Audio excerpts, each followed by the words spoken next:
మనందరికీ ఎంతో మేలు చేయడానికి వచ్చిన మన ప్రీతమ నేత ఎన్ని ఆటంకాలు అడ్డంకులు వచ్చినా అదిరిపోకుండా బెదిరిపోకుండా నిలబడ్డ ధీరులు, మన బాధలు తీర్చే బంధువు, ఎన్నో ప్రాజెక్టులకు శంకుస్థాపన చేసిన ఘనుడు, వారికి ఇదే మా సాదర ఆహ్వానం. ఆ పూల చీర కట్టుకుంటే ముసలావిడ, ఆవిడ పేరేంటో తెలుసుకుంటా. సరే, అలాగే తలకి ఎర్రగుడ్డ కట్టుకున్నాడే, అవును, అతని పేరేంటో కూడా తెలుసుకుంటా. అలాగే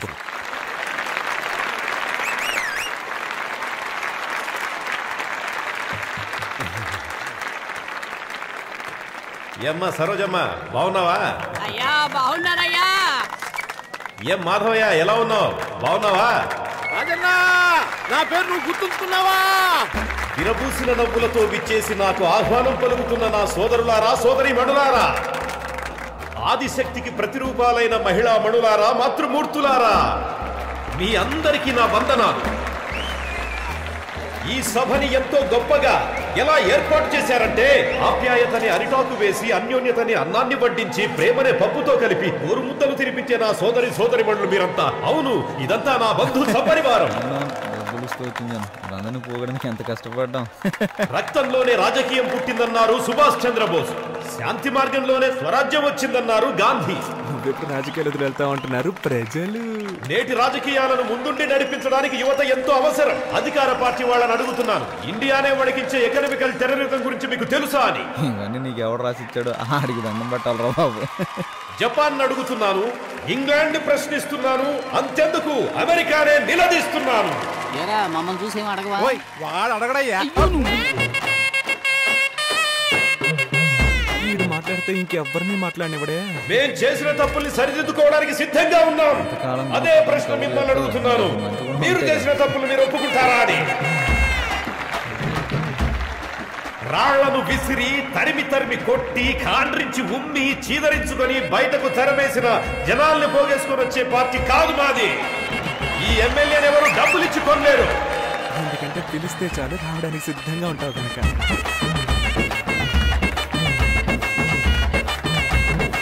ఈ నియోజకవర్గం నాకెప్పటికీ కంచుకోట లాంటిది. ఆ కోటలో నీకు బీటపడిన సంగతి మర్చిపోయా. ఎన్నాళ్ళీ మోసం, వచ్చాను మీ కోసం, మార్పు మీ కైవసం, ఈ ఊరికి పట్టాభిషేకం. ఇంకొద్ది రోజులు ఓపిక పట్టండి, ఈ కుళ్ళు రాజకీయాలను తరిమి కొడదాం. త్వరలో రాబోయే మన స్థానిక ఎన్నికల్లో గెలుస్తాం, చెప్పింది చేస్తాం. మీ అందరి దగ్గర సెలవు తీసుకుంటున్నాను. నమస్తే. అమ్మయ్యా, ఇప్పుడు వదిలేడురా. ఏంటయ్యా అంత స్పీడ్గా వస్తున్నారు? వీళ్ళకి సెటిల్మెంట్ చేయాలి సార్. వీళ్ళందరూ మనం పిలిచిన జనాలా? లేకపోతే ఈ రోజుల్లో ఎవరు వస్తారా గారు? అందరికి డబ్బులు, బిర్యానీ ప్యాకెట్లు.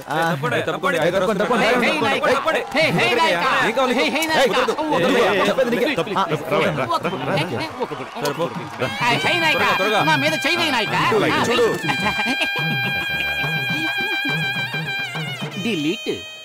డబ్బులు తీసుకోవడానికి వీళ్ళ దగ్గర ఎన్ని నాటకాలు వేయాల్సి వస్తుంది. డబ్బులు ఉండన్నా. అన్నా మేము మొత్తం 5 చప్పట్లు కొట్టాం. మొత్తం 2500 ఇవ్వు. ఈయన గారు మాట్లాడడానికి పేజీలు ఎవడయ్యా రాసేస్తున్నాడు? డైలీ వింటున్న మాకే ఏం అర్థం కావట్లేదు. చప్పట్లు కొట్లకి చచ్చిపోతున్నాం అన్న. ఈయన మీటింగ్ అయిపోయే లోపు మేము 2 బాటిల్ సెలైన్ ఎక్కించుకోవాలి. అవునవును. మొత్తం అన్ని కలిపి 28 అన్న. ఎమ్మెల్యే గారు ఫోన్ చేసి చెప్పారు 31 అని. పట్టు 13, కాటన్ 12, పాలిస్టర్ 6, మొత్తం 31. చిత్రగుప్తుడు బాబులో ఉన్నాడు. ఈ గుంపులు కూడా లెక్కలేస్తాడు. అన్న ముసలాళ్ళకి శాలువా ఇచ్చినట్టు పోజ్ ఇచ్చి నటించారు, అది మర్చిపోయినట్టున్నారు. అయ్యో అవన్నీ ఎందుకన్నా, ఆయన ఎక్స్ఎమ్మెల్యే అని మనమే గుర్తు చేయాల్సి వస్తుంది. మర్చిపోయి అప్పుడప్పుడు అసెంబ్లీకి వెళ్ళిపోతా ఉంటాడు. దానికేం చేస్తాం, అసెంబ్లీకి వెళ్తే కానీ నిద్రపోడేమో. ఏమండి ఓ పట్టు శాలువా ఇవ్వండి. మంచి కాస్ట్లీ పట్టండి, ఇప్పుడే స్టాక్ వచ్చింది. వ్యాపారం రా. వస్తామన్నా.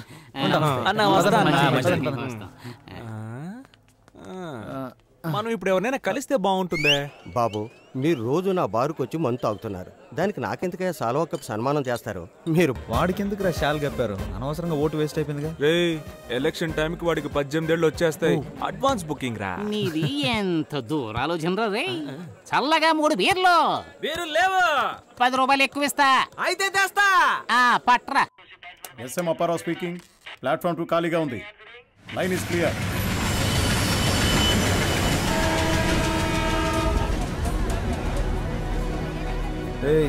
నన్ను చూసి హేళనగా ఒక నవ్వు నవ్వండి రా ప్లీజ్ రా.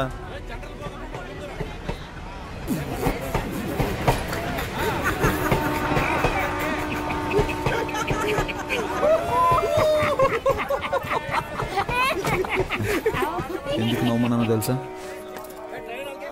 చెప్పరా. 1988వ సంవత్సరం. ఎందుకు ఇంత ఫ్లాష్ బ్యాక్ వెళ్తున్నాడు? ఆ రోజు భోగి పండగ.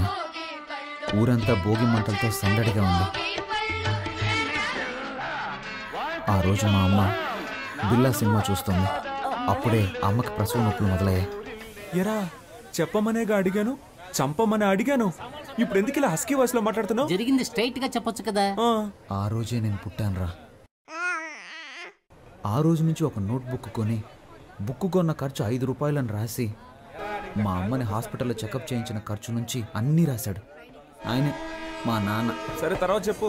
అన్నప్రాసన, డ్రెస్ కొనిచ్చింది, ట్యూషన్లో చేర్పించింది, తిన్నది, ఖర్చు పెట్టింది, సమస్తం అన్ని ఖర్చులు ఆ బుక్లో రాసి పెట్టుకున్నాడు రా. మాకెవరికి ఆ విషయం తెలియదు. పొద్దున్నే ఒక పెళ్లి సంబంధం గురించి చెప్తూ, ఈ రోజు నువ్వు ఎక్కడికి వెళ్ళొద్దు, పెళ్లి కూతురు వాళ్ళు నిన్ను చూడటానికి వస్తున్నారు. ఏంటి పెళ్లి కూతురు నన్ను చూడడానికి వస్తుందా? ఎవరైనా ఫస్ట్ పెళ్లి కొడుకుని చూడడానికి వస్తారా? దానికే నేను చాలా బాధపడ్డాను. రియల్లీ? ఆ సంబంధమే వద్దన్నాను. నీ కట్నంగా 7 లక్షల రూపాయలు, అమ్మాయికి 10 కాసుల బంగారం, ముచ్చటగా ఒక సుజుకి బైకు అన్నీ ఇస్తామన్నారు. అడ్వాన్స్గా 1,00,000 తీసుకున్నాను. అడ్వాన్స్ తీసుకున్నావా? నేను వాటన్నిటికీ ఒప్పుకోనని చెప్పేశాను. 7 లక్షలు రా.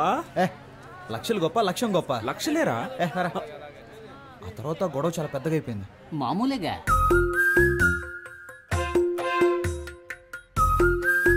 నా వల్ల కాదు. నీ వల్ల కాదంటే 18,64,540 రూపాయలు అప్పు ఉంది. నా అప్పు తీర్చి నువ్వు ఎక్కడికైనా బాగుంటాడు. ఏం చేయాలో అర్థం కాలేదురా. కొడేరా మొత్తం డైరీలను తీసుకొచ్చేసాడు. 27 డైరీలు ఉన్నారా? నేను చూసి షాక్ అయిపోయాను తెలుసా. ఎలాగైనా ఆయన అప్పు తీర్చాలరా. నేను చూస్తుంటే నాకు చాలా బాధ వస్తుందిరా. ఒరే హనీ, ఇప్పుడు నువ్వు ఎక్కడికి వెళ్ళి ఉంటావు? ఊళ్ళో సత్రాలు కూడా లేవు కదా. నీ రూమ్ ఉందిగా. ఒరే నమ్మబుద్ధి అవడం లేదురా. నాకు కూడా ఇలాంటి ఓ తండ్రి ఉంటాడా? అది కాదురా, నా సందేహం ఏంటంటే హనీకి ఎంత రోషం ఉందా? పౌరుషం, సిగ్గు, లజ్జ, అభిమానం ఇవన్నీ ఉన్నాయా? ఉన్న పళంగా ఇల్లు వదిలి బయటకు వచ్చేసావు కదరా. మీ ఫ్యామిలీ మిరాకిల్ గా ఉంది. నాకంటూ ఒక స్టేటస్ ఉందిరా. దాన్ని అలాగే భద్రపరచుకోరా. ఇప్పుడు నువ్వు ఒక కథ చెప్పావు, నేను ఒక కథ చెప్పనా? ఏంటి, నేను కథ చెప్పానా? రే నువ్వు నిజమే చెప్పావులే. నేను ఒకటి చెప్తాను విను, కానీ కోపడకూడదురా. మీ అమ్మ కిలాడి రంగా పిక్చర్ చూసి నిన్ను కన్న కథ? నన్ను కన్న కథ కాదురా, ప్రేమలో పడ్డ కథ.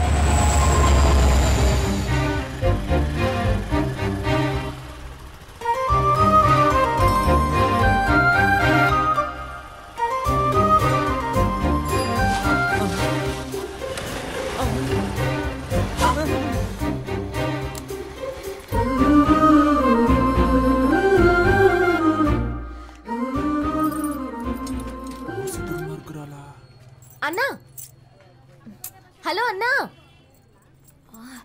హలో విభూతి మాస్టారు, ఈ షట్టర్ కొంచెం పైకి లేపగలరా ప్లీజ్? చచ్చిరా దిగిరా. నేను అన్నయ్యని కాదు, సుబ్రహ్మణ్యాన్ని. ఇంతకు ముందులాగా అక్కడికి వెళ్ళి ఇప్పుడు హెల్ప్ అడుగు.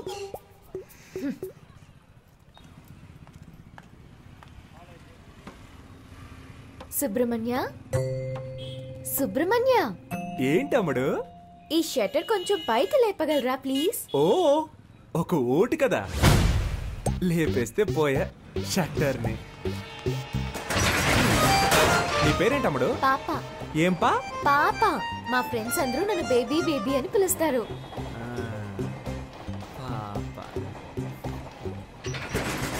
నీ పేరులో ఒక సినిమా ఉంది తెలుసా? ఏం సినిమా? పెద్దాపురం పాప. తెలీదే. ఎవరు హీరో? హీరోతో పని లేదండి, మ్యాటరే హీరో. సీడీ కావాలా?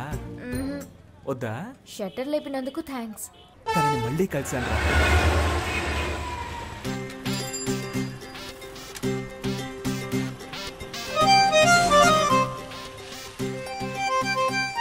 పెట్రోల్ అయిపోయిందా?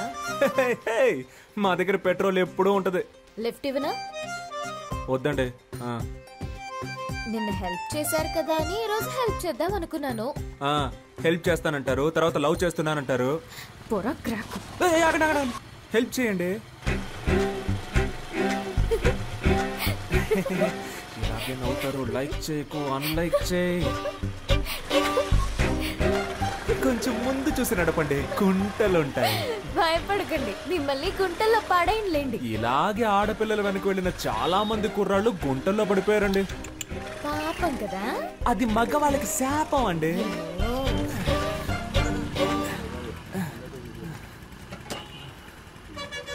అన్నా 100 రూపాయలకి పెట్రోల్ పోయింది, తమ్ముడు దగ్గర తీసుకోండి. అలాగే మేడం. తమ్ముడా? దీనికంటే బండి తోసుకొని వచ్చుండొచ్చేమో. ఈ 100 రూపాయలకి నేను పడ్డ పాటలు నాకే తెలుసు. భయపడకండి, క్యాష్ తిరిగి ఇచ్చేస్తాను. గోడకేసిన సున్నం అమ్మాయిలకి ఇచ్చిన డబ్బులు తిరిగి రానే రావు. అవునా? రావా? వేళాకులంగా మాట్లాడుతుందా లేక మన మీద ప్రేమతో మాట్లాడుతుందా అర్థం కావట్లేదే. వస్తాను. నేను వెనకే వస్తా. చెప్పేస్తుంది చూడు. Thanks boss. డబ్బులు? ఆ అమ్మాయికి సైడ్ కొట్టావు కదా, సరిపోయింది. అన్నా, ఆ అమ్మాయి నీకు కదా సైడ్ కొట్టేళ్ళింది. అవును కదా.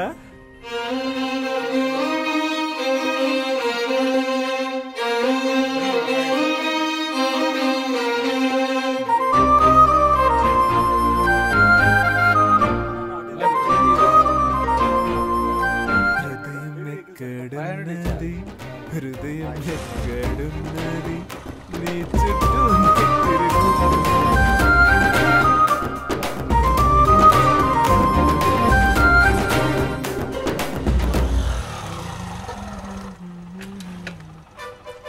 అయ్యయ్యో, ఏంటి వాళ్ళు ఇంకొకటి షటర్ లేపుతున్నాడు?